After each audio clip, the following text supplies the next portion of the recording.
The 38th floor of Thornbury Crest still smelled the same: bergamot diffusers and old money.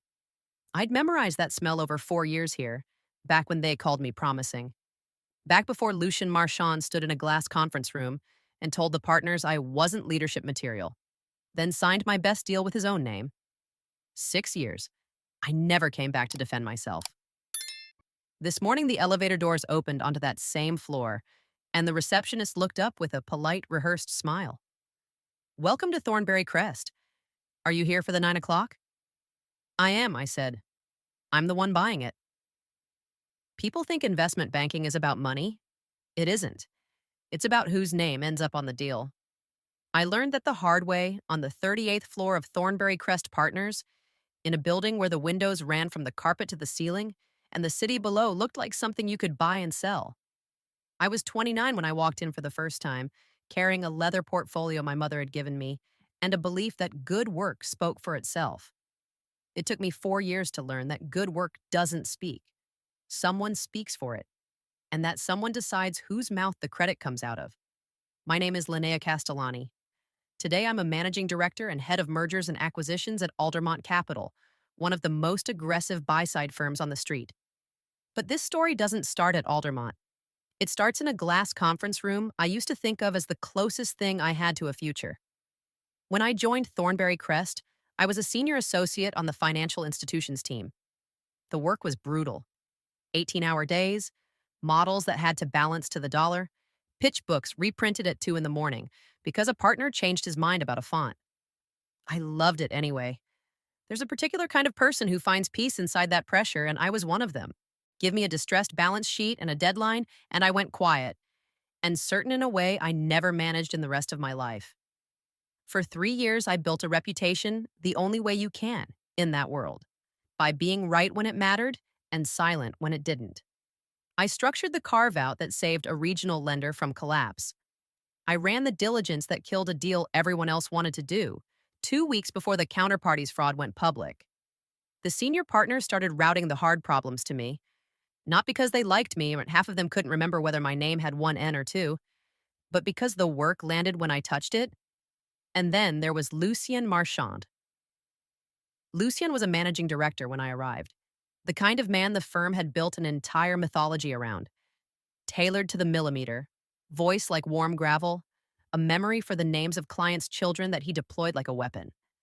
He could walk into a room of skeptical board members and walk out with a mandate, and he never once raised his voice doing it. Everyone wanted to be staffed under him. I was thrilled when I was. The first 18 months, I would have followed him off a roof. He took me to client dinners. He let me run pieces of live deals that associates twice my tenure never touched. "You see it," he told me once, late in the empty bullpen, tapping a slide I'd built. "Most people learn the moves. You see the board."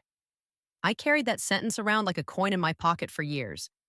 What I didn't see, what I couldn't see because I was 29 and grateful, was that Lucien Marchand only ever pointed his charm at people who were useful to him, and only for as long as they stayed below him. The deal that changed everything was Calderwood. Calderwood Mutual was a sleepy insurance holding company that everyone on the street had written off. I spent 4 months inside their numbers and found something nobody else had: a subsidiary they'd mismarked on their own books, a clean asset buried under a decade of bad accounting. I built the entire thesis. I found the buyer. I structured a deal that turned a company nobody wanted into a $640 million transaction. It was, by a wide margin, the best work I had ever done. I remember the night we got the signed mandate. We were on the 41st floor, the executive level where the carpet was thicker and the art was real. In the conference room they called the atrium, all glass on 3 sides with the river glittering beyond it. Lucien stood at the head of the table. The financial institutions group leadership was there, a few partners, the head of the division. Champagne in plastic cups because the real glasses were locked in a cabinet nobody had the key to. "To Calderwood," the division head said, lifting his cup. "Lucien, hell of a piece of work." And Lucien smiled, that warm, generous, devastating smile, and said, "It was a team effort." His eyes passed over me like I was part of the furniture. "I'm just glad we saw it before anyone else did." Not once, Linnea. I told myself it didn't matter. The work was the work. The people who counted knew whose model it was. I actually believed that.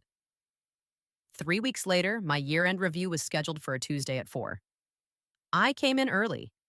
I'd heard whispers that I was being put up for vice president, the youngest in my class. I wore the suit I saved for the days that mattered. At 3:55, an assistant told me the meeting had been moved to a smaller room on 36. Not the atrium.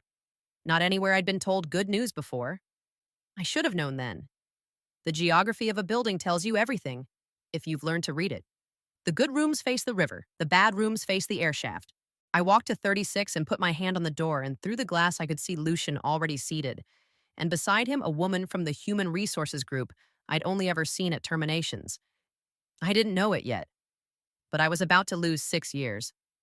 The room on 36 had no view at all, just a frosted partition and a whiteboard with someone else's half-erased numbers on it. Lucian gestured to the chair across from him like he was offering me a seat at his own table. Linnea, sit, please. The woman from HR, Diane, a clipped, kind-eyed administrator I'd never had reason to fear, opened a folder. Lucian folded his hands. He let the silence stretch the way he did in negotiations, the way that made the other side fill the air with concessions. I didn't fill it. I'd learned that from him. We've been doing a lot of thinking about the shape of the team going forward, he said finally. And I want you to hear this from me because I have a great deal of respect for you. He paused on respect like it cost him something. We're not going to be moving you forward to VP this cycle. I kept my face still. All right, can you tell me why? It's a question of readiness. He smiled, soft and regretful. You're an extraordinary technician, Linnea. Genuinely. But leadership is a different muscle. Clients need to feel a certain presence in the room. And the partners just don't see you carrying a relationship yet. They don't see leadership material. Leadership material. The phrase landed like a stone in still water, and I've heard it in my sleep for 6 years. I carried Calderwood, I said. Quietly. No heat. 4 months. The thesis, the buyer, the structure. That was me. Something flickered behind his eyes. Not guilt, just the small irritation of a man being asked to do extra work. Calderwood was a team product, he said. And honestly, the fact that you'd sit here and try to claim a group effort as your own, that's exactly the immaturity the partners are worried about. He'd done it so cleanly, I almost admired it. He'd taken the one true thing I had and turned it into evidence against me. Diane slid a single page across the table. A separation agreement. A transition, they called it. Generous on paper. 3 months. A glowing reference on the condition that I sign a clause about not disparaging the firm or its officers. We'd love for this to be amicable, Diane said gently. It will be, I said. Because here's the thing about that room that Lucian never understood. He thought he was watching me break. What he was actually watching was me decide. I signed nothing that afternoon. I asked for a week to review with counsel, my right, and the temperature in the room dropped 2 degrees because men like Lucian hate it when the furniture asks for a lawyer. The walk back to my desk was the longest of my career. I could feel the floor reading me the way trading floors always read a loss. Fast, sidelong, eager to look away. A senior associate I'd trained pretended to be absorbed in his screen. 2 analysts I'd taken to client dinners suddenly had somewhere to be. The news travels at the speed of an open plan office, which is to say instantly. And by the time I sat down, everyone already knew, and not one of them said a word. That was the part that hollowed me out. Not Lucian. Lucian was a transaction. It was the silence of the people I'd bled for at 2 in the morning. The way they decided, in the space of an elevator ride, that I had become inconvenient to know. I packed my desk into a single box, 4 years into one box. The second blow came 2 days later, and it came from a friend. Priya Raman ran the league table reporting. The woman who tracked which banker got credit for which deal in the industry rankings that bankers pretend not to care about and obsess over privately. She called me on my personal cell, her voice low, the sound of a stairwell behind her. I shouldn't be telling you this, where she said. Calderwood closed today. It posted to the tables an hour ago. And sole originating banker. A breath. Lucien Marchand. Linnea, your name isn't on it anywhere, not even diligence. He had it scrubbed. I sat down on the floor of my apartment, still holding the box from my desk, and I felt something I had never felt before and have never felt since with such clarity. Not grief, not even rage exactly. It was the cold, total focus of someone who has just been shown, with perfect precision, exactly what the world rewards and exactly what it costs you to be naive about it. He hadn't just pushed me out, he had erased the proof I'd ever been there. Linnea, Priya said, are you okay? I'm fine, I said, and I meant it. Priya, do me one favor. Don't ever mention you called me. I need everyone over there to forget I exist. Why? I looked at the box. At 4 years of my life folded into cardboard? Because, I said, the only way to win against a man like Lucian is to let him believe he already has. Let me pause here for just a moment because what happened next is the part I still can't quite believe myself. I want to ask you something first.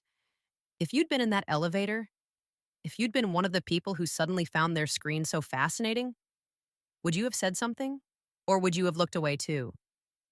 Tell me in the comments. Stay silent or speak up. One word is enough. I read every single one. And if you've ever been underestimated by someone who thought you'd just disappear quietly, subscribe and stay with me. Because 6 years is a long time to wait. And I used every day of it. What I built in that silence is what comes next. The thing about disappearing quietly is that nobody watches where you go. I didn't crawl. I didn't post anything. I didn't send a single bitter message to the people who'd looked away. I let Thornbury Crest close over the space where I'd been, the way water closes over a stone, and I walked into a smaller, hungrier firm 3 blocks away and started again at a desk by the printer. Aldermont Capital was nothing then. A boutique with 11 professionals and a founder named Gideon Holt who'd been fired from somewhere bigger himself and carried it like a grudge he'd decided to make profitable. I told him in my first interview exactly what had happened to me. Not the wound, the mechanism. I walked him through how Lucian had taken Calderwood, slide by slide, attribution by attribution. Gideon listened all the way through, then leaned back and said the truest thing anyone said to me that year. Good. Now you know how it's done. Most people learn that at 60. You're 33. I started over at the bottom of a firm half the size of the one I'd left. And I made a quiet decision. I would never again let my name be a thing that someone else got to hold. So I built differently this time. I didn't just run models. I learned to originate, to be the relationship in the room, the presence Lucian had told me I'd never have. I forced myself to do the part of the job I'd always hidden from. The dinners, the cold calls, the long, patient cultivation of a board chair who didn't return your messages for a year, and then, one day, did. I was bad at it for 18 months. Then I was adequate. Then somewhere in the 4th year, I walked into a hostile boardroom alone and walked out with a mandate, and I understood that the thing Lucian said I lacked had never been a talent. It had been permission. He'd simply withheld it. Aldermont grew. We did the deals the bulge bracket banks thought were too small, and the regional shops thought were too hard. I made VP in 2 years, then principal, then, the spring I turned 37, managing director and head of M&A. Gideon called me into his office, slid a card across the desk with my new title on it, and said only, "Try not to enjoy this part too much." I framed it. It hangs where the Calderwood coin used to live in my pocket. I never went looking for Lucian. I want to be clear about that. I didn't track him. I didn't have a board on my wall with red string. Revenge that you chase makes you small. And I had decided in that apartment 6 years ago that I would never again be small. I just got very, very good at my job.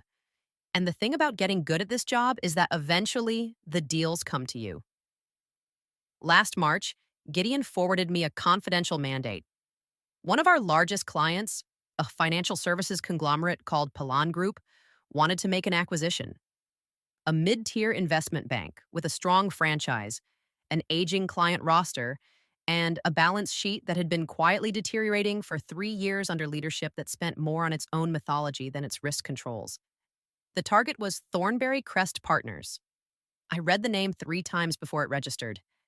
Then I sat very still in my glass office, 30 floors above, a city that had once felt like something other people owned, and I started to laugh, not bitterly, with something almost like wonder, because I knew that balance sheet. I had built the muscle that could read it, and I knew, better than any banker alive, exactly where Thornbury Crest had buried its weaknesses, because I had once been the person they trusted to find everyone else's. The chief executive of Thornbury Crest, 6 years into a tenure that had hollowed the place out from the inside, was Lucien Marchand. I called Gideon. "I want to lead it," I said. A pause. He knew the whole history. "You sure that's wise?" "It has nothing to do with him," I lied, gently, and he let me have it because he knew it was a lie and he knew it didn't matter. I was the best person in the building for this deal, and that was the only fact that would survive contact with a courtroom or a boardroom. For 3 weeks, I ran the buy-side analysis in total silence. Lucian still didn't know who was behind the bid. The mandate came in through Pellon's name and Aldermont's, with the deal team listed only by initials in the early documents. Standard practice on a sensitive transaction. He was negotiating the sale of his own kingdom, and he had no idea that the person on the other side of the table, the one quietly pricing every weakness he'd let fester, was the woman he'd erased from the record. Then, on a Thursday, a junior banker on his side made a routine request: the full deal roster, names and titles for the closing room. Gideon forwarded me the email chain that came back from Thornbury Crest 20 minutes later. It was from Lucian's chief of staff. Just one line, marked urgent, clearly written after someone had read my name aloud to him. "Lucian wants to know, is this the same Castellani?" I read it twice. Then I typed my reply to Gideon, 2 words, and hit send.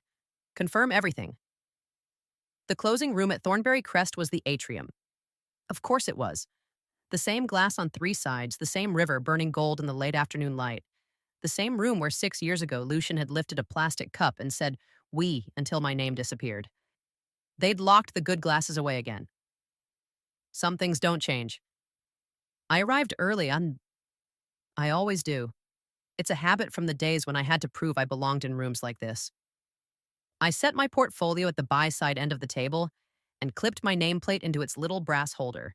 Linnea Castellani, Managing Director, Head of M&A Aldermont Capital. Then I sat with my hands folded and waited. He came in at 2 minutes past the hour, mid-sentence, charming someone behind him, the warm gravel voice filling the room before he did. He was grayer now, heavier through the jaw, the tailoring working harder. He was reaching out to shake the lead Pellon principal's hand when his eyes found the nameplate. I watched it happen in real time. The smile didn't fall so much as forget what it was for. He looked at the name. He looked at my face. And 6 years collapsed into a single second behind his eyes. "Linnea," he said, "Mr. Marchand." I gestured to the chair across from me, exactly the way he'd once gestured at a frosted glass room on the 36th floor. "Please, sit." To his credit, he recovered fast. Men like Lucian always do. It's the one genuine skill underneath the mythology. He sat, laced his fingers, and gave me the soft, regretful smile, the one I knew the precise weight of. "Well," he said warmly to the room, "small world. Linnea and I go back. She got her start right here under me. It's good to see the firm produced someone who—" "Let's go to the numbers," I said. "It is a small, clean pleasure to interrupt a man who has spent 30 years certain no one would dare." I opened the deck. I didn't raise my voice once. I never have in any room that mattered. I'd learned that from him, too. The only thing of his I kept. I walked the table through Thornbury Crest's balance sheet the way I'd once walked it through Calderwood. Slide by slide, attribution by attribution. The deteriorating loan book he'd been carrying at full value. The marquee clients whose mandates had quietly thinned for 3 straight years while he spent on art and renovations. The risk control budget he'd cut to flatter the margins. The subsidiary, there's always a subsidiary, mismarked on the firm's own books, Exactly the kind of buried truth he'd once taken from me and called his own. Palan's opening indication was 3.4 billion, I said, based on the franchise as represented. I let a beat land. It isn't as represented. The Palan principal beside me slid the revised diligence summary down the table. Lucian's chief of staff caught it. Lucian didn't reach for it. He was watching me. 2.9, I said. That's the number. 500 million below your board's expectation, and every dollar of the gap is sitting in things you chose not to fix. The silence in that room had a texture. His own board members were there, and 3 of them, the people he'd spent 6 years performing for. I saw one of them, a woman named Adaize Okonkwo, who'd joined the board the year I left, slowly turn her head and look at Lucian for the first time the way the rest of the world had always looked at me on that floor, like he had become inconvenient to know. That was when the mythology cracked. This is a hatchet job, Lucian said, and the gravel had gone thin. This is personal. She has a documented grievance against me, against this firm. Diane, you remember, in 019, he turned to the board. She was let go for performance. This is revenge dressed up as diligence, and any court will see it in 5 minutes. Every number on those slides is from your own filings, I said. I didn't write your loan book, Lucian. You did. I just read it. You always said I was good at that part. You don't get to... He stood, sat, stood again, one hand flat on the glass table, and for a moment the charm was entirely gone, and there was only a frightened man in a very expensive suit. Do you have any idea what this does to me? The retention package is built on the full valuation. The board approved a transition role for me at the higher number. Chairman Emeritus, the announcement is drafted. He caught himself. Too late. He'd said it out loud in front of the people who'd promised it to him. And here was the part he hadn't understood, walking in. The part he'd never understood about me. That's the other thing, I said quietly. Palan wants the franchise. The clients, the people who actually do the work, the ones you've been taking credit for. What they don't want, what they've made a condition of closing at any price, is the management that ran it into this. I closed the deck. There's no chairman emeritus role in the 2.9 structure, Lucian. There's no transition. The buyer doesn't retain leadership it can't trust to tell it the truth about its own balance sheet. His mouth opened. Nothing came out. You can recommend this deal to your shareholders, Leslie went on, who will be glad to get 2.9 for a firm worth considerably less than that under continued current management. Or you can fight it and explain to them in a proxy statement why the buyer walked away from a willing seller. I let that sit. Either way, you won't be here in the morning. He looked then at his own board, at Adaize Okonkwo, who had already turned her chair a few degrees away from him, at a deal he could not stop, named at a number he could not move, led by a woman whose name he had once scrubbed from a single line of a league table because he thought a name was a thing you could simply erase. Linnea, he said, and it came out as something close to a plea. We can talk about this, you and I, privately. I stood, gathered my portfolio, and clipped the nameplate out of its little brass holder. You had that conversation 6 years ago, I said. You did all the talking. The deal closed on a Friday at $2.9 billion. Lucien Marchand did not survive the weekend. It happened the way these things actually happen, not with a dramatic firing, but with a board meeting on Saturday morning that he wasn't told about until it was over. Adaize Okonkwo chaired it. By the time the markets opened Monday, Thornbury Crest issued a release announcing that its chief executive was stepping down to pursue other opportunities, effective immediately, and thanking him for his years of service in the bloodless language firms reserved for the people they can't wait to be rid of. There was no chairman emeritus role. There was no transition. The retention package built on the higher valuation evaporated with the valuation. The man who had spent 6 years performing leadership for that board discovered, in a single Saturday morning, exactly how much of it had been real. I wasn't in the room for that. I didn't need to be.